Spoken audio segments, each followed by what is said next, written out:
Nous avons eu l'autre jour au Café Philo McDo une conversation avec un ami arabo-musulman et nous lui avons posé des questions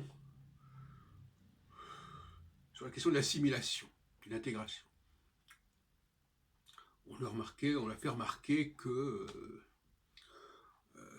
les musulmans, on ne les trouvait pas beaucoup dans certains endroits qui correspondaient à la culture parisienne, comme les salles de concert.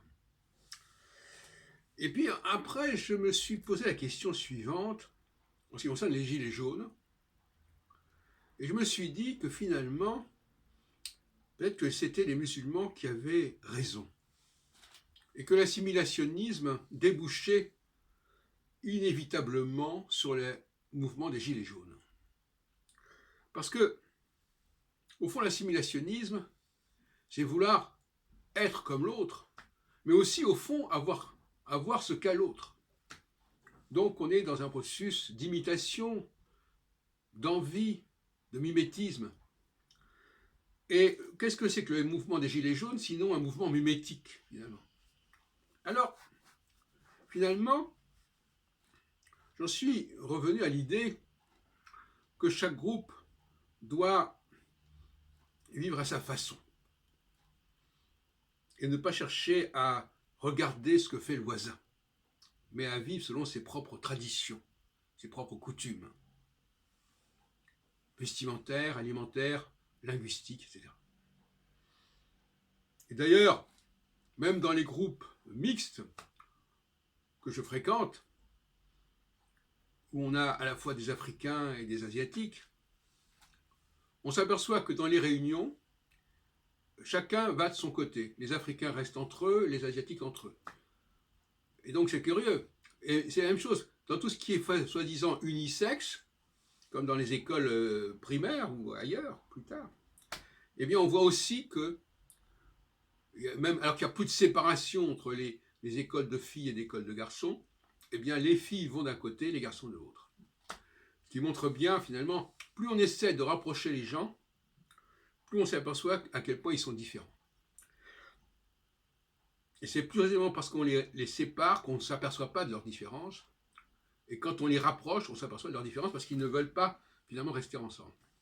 Alors, je reviens sur la question musulmane. Je dis, au fond, est-ce que ce n'est pas les musulmans qui sont dans la sagesse?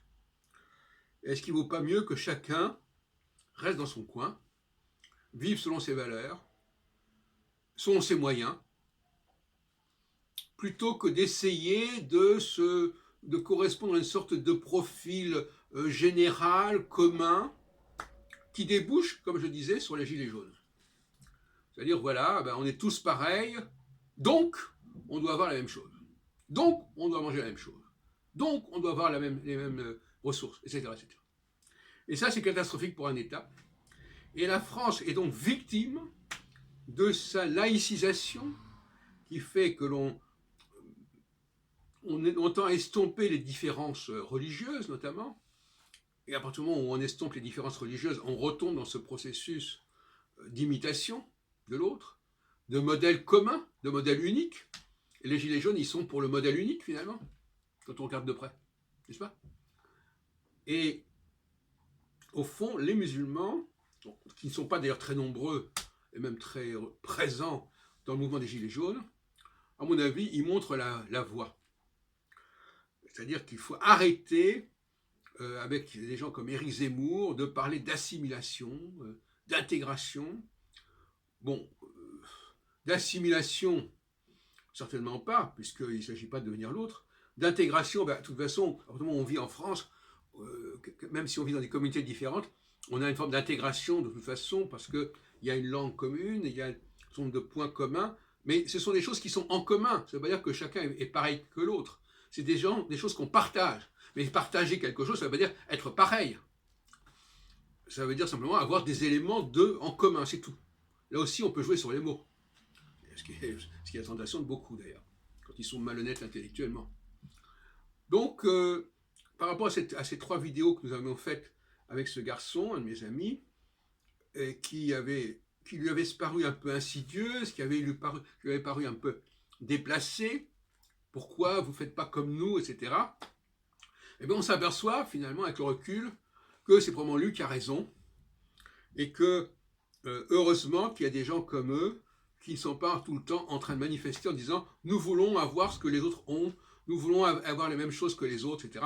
Ce qui est catastrophique, économiquement et tout point de vue.